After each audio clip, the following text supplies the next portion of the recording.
So this is a kit from Holley. It's their Sniper EFI tank, and it's designed for people who are doing an EFI conversion from a normally carbureted vehicle. The fuel tank is made from galvanized steel, and then it's powder coated in this silver, which looks really nice in this gloss, and I imagine it'll keep clean easy and it won't have issues with corrosion. It's already got the holes, and it's drilled and tapped for the hardware. Comes with the gaskets for the filler neck, fuel pump assembly, and the sending unit, as well as the hardware. And this is O-ringed hardware, so honestly that's really nice. Instruction manual, fuel pump, sender assembly. This is a 255 liter per hour pump that will hold 60 psi, so it's perfect for fuel injection up to 550 horsepower, which we should stay under that. It's 1/4 inch NPT, so you can use barb fittings if you want, or you could go ahead and convert this into like a -6 or a -8 on the other side, and then a vent line.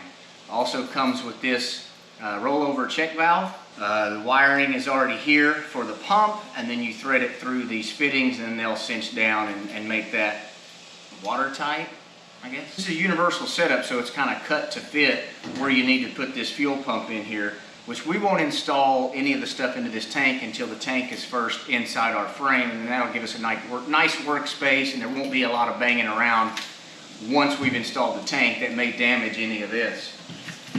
Also has a Holley fuel sock for the bottom of that.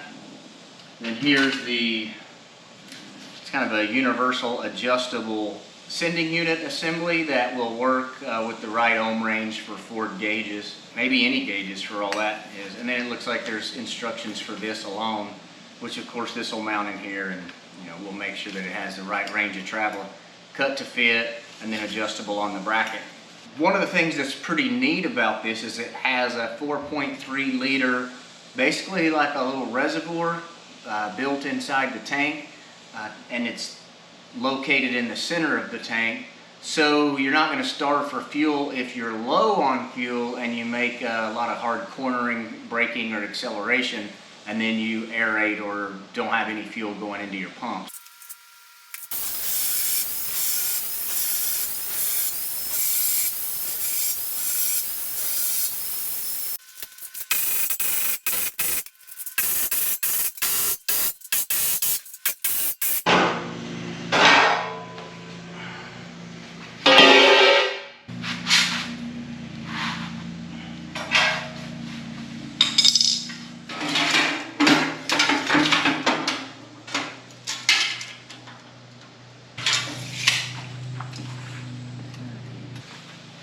So if the tank is 30 1/4, these frame rails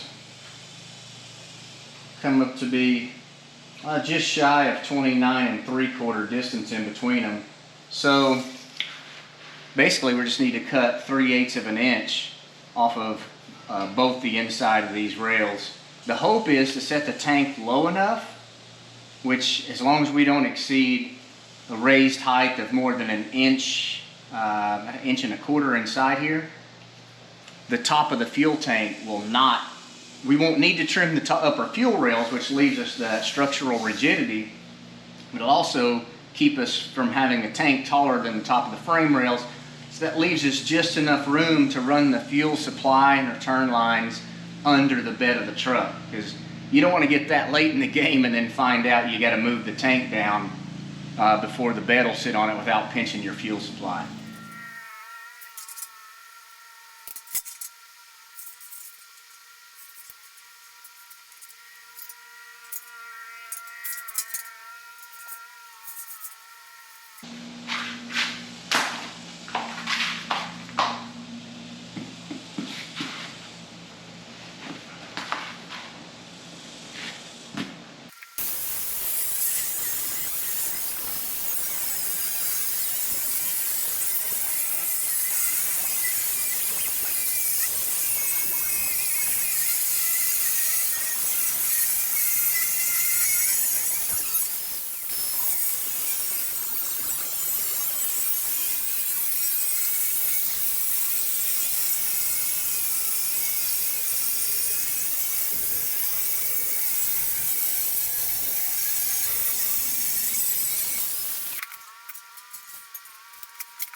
I really don't want to scrape up that beautiful powder coat. So I'm going to go ahead and put a little bit of this hockey tape, as they say up north, to protect it while we're doing some test fits. I really like using this stuff because you get it on Amazon for really cheap. It's great for building wiring harnesses or just putting protective barrier somewhere.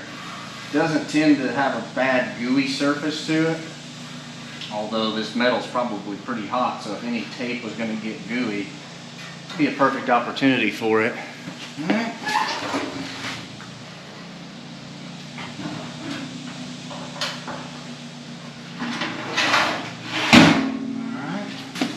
Feels like it may be a little bit snug, so we'll probably, like we expected to do, relieve a little bit more of this just with the flapper disc and do some smoothing while we remove enough material to let that sit.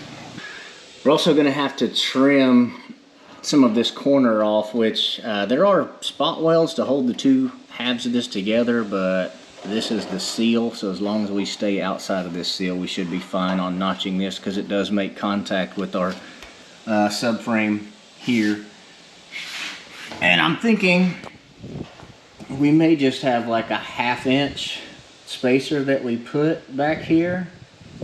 Because of that slant, we've probably got about a 1/2 inch of slope or 1/2 inch of rise right there. There's a chance we cut off a little bit of this.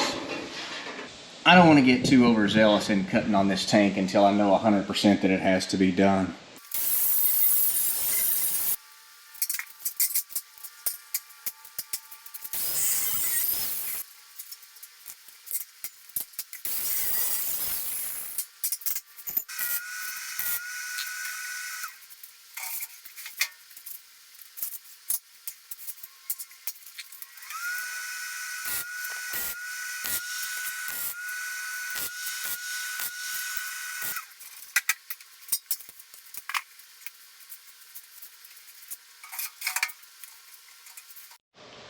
So we have it mocked up. We've welded in this square tubing, and we can see that we're not making contact on the frame along the side of the tank.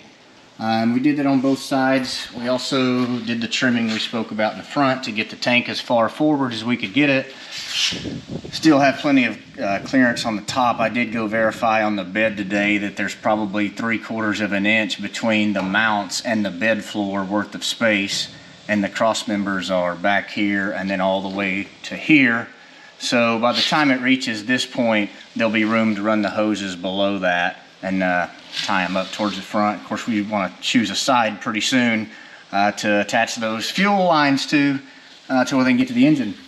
So the next step is mounting it. So what I'm going to do is drill some holes through the frame and through the tubing and through this outside flange, again outside of this sealing crimp, kind of like where these holes already are. But what I want to do is put them where there's access on the sides, so I can put a wrench in there and hold a nylon locking nut and tighten these down. So I will drill to put them here and then probably here. Even though I may not get a wrench through here, I can get a wrench from the inside and have a nice visual to make sure of what I'm doing.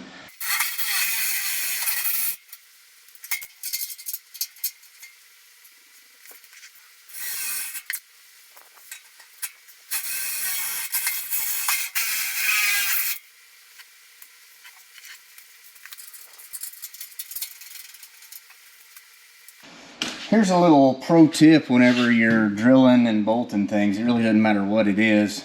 But once you drill your first hole, put a fastener in that hole.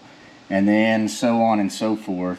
And that way these fasteners will make sure that nothing really shifts. Because the worst thing you can do is just assume it's going to stay clamped down, drill every single hole, and then start putting hardware in it and one of them doesn't line up, or all of them but the first one don't line up. The bolts will be ran up, so there'll only be the bolt head sticking out here, because we've got plenty of room for the thread to stick out and it's not going to bother anything inside this frame rail, but it'll look a lot cleaner to just have the bolt head on the bottom of the frame there. look really nice when it's all said and done. So now that we've verified fitment and spacing and everything's good, we'll remove the fuel tank, and we're going to remove this suspension. We'll do all of our painting and then put it all back together. Or maybe before we do the painting, we should probably go ahead and start fitting up this rear sway bar. So here's the plan. We're going to need to space this, and I know it's an anti-sway bar, but we just call it sway bar. We're going to need to space it down this far so we don't have issues with the tank. Now, it's still not going to be all that low compared to the rest of the suspension, so I'm not worried about that. That's going to take a pretty good amount of spacing in order to have this thing be able to go through its travel range, not make contact.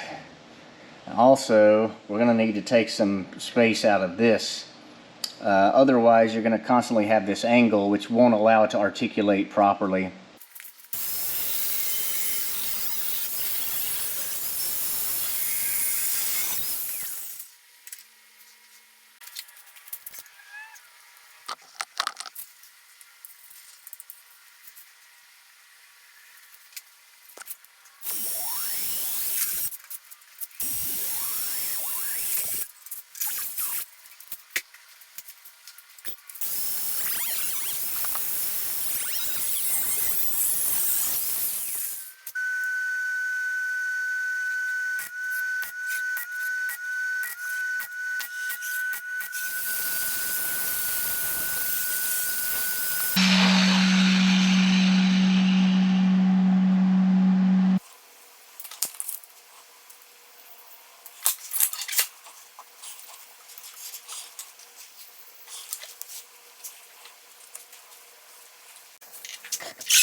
Alright, so we've got these welded on and cleaned up, and then we'll paint the subframe assembly and continue to put a couple of coats over on the main frame now that we've got all the bracketry and the fabrication finished on it. I think it's important to note that on these anti-sway bars, or sway bars, they really only have resistance vertically. So pressure from challenging each side fighting against each other. So really the only thing it needs to be is strong up and down, very little lateral force. If you have a lot of lateral force on your sway bars because you don't have the geometry right, probably. So these should be more than sufficient for what we're trying to accomplish.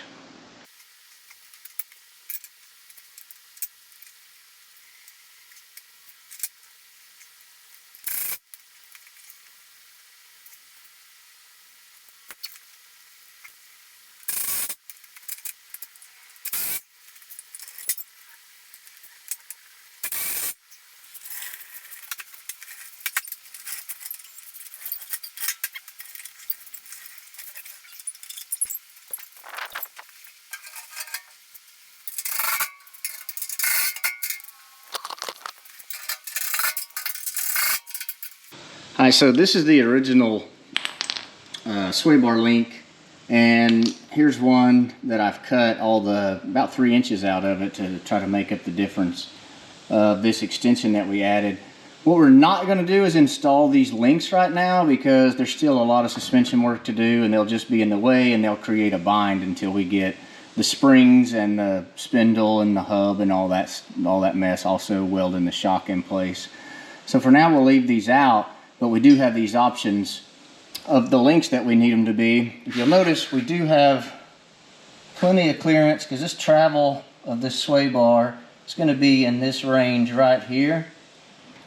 And that's a lot of motion to not make any contact. It has to go all the way to here before it contacts the fuel tank, but as you can see, like, that suspension would be broken before that became optional. So anyway, our relocation is going to work there. So for the fuel sender, measure the depth of your tank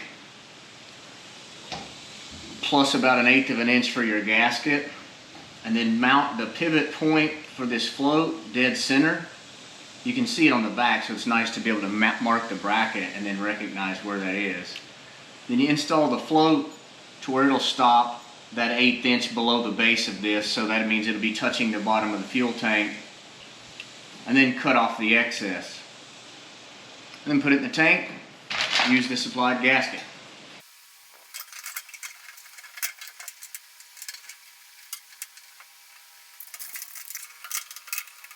For the fuel sender assembly, I've measured it, and it's about 9 inches. Then of course we're going to need room for the gasket.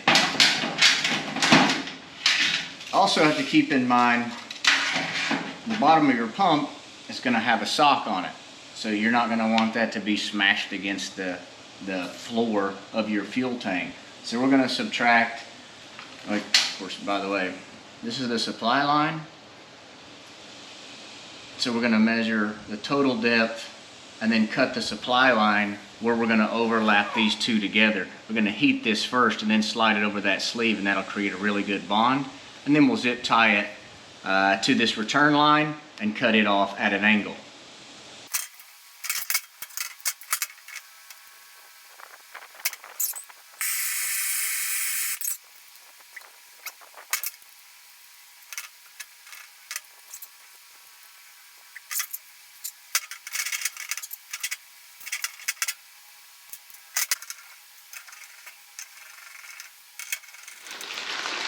So the last thing is the filler neck, and probably shouldn't require much instruction on that. Filler neck, gasket, screws, and install it. Also, this is that rollover check valve. It comes with this vent tube. I'll probably mount it later, maybe once I figure out where everything else is going to live. This video probably ended up being pretty long due to that sway bar being sort of an integral part. We just kept the height down as close as we could. That'll leave a pretty tight fit under the truck bed, but it will clear. Appreciate you watching if you've made it this far. Probably gonna do brakes in the next video. If our hubs get back from the machine shop, we're having those drilled for the 5x4.5 bolt pattern. But if that doesn't work, we're gonna have to order them for the Mustang Cobra, and that's expensive, so pray for me that that's not gonna be the case. But thanks for watching. We'll see you later, y'all.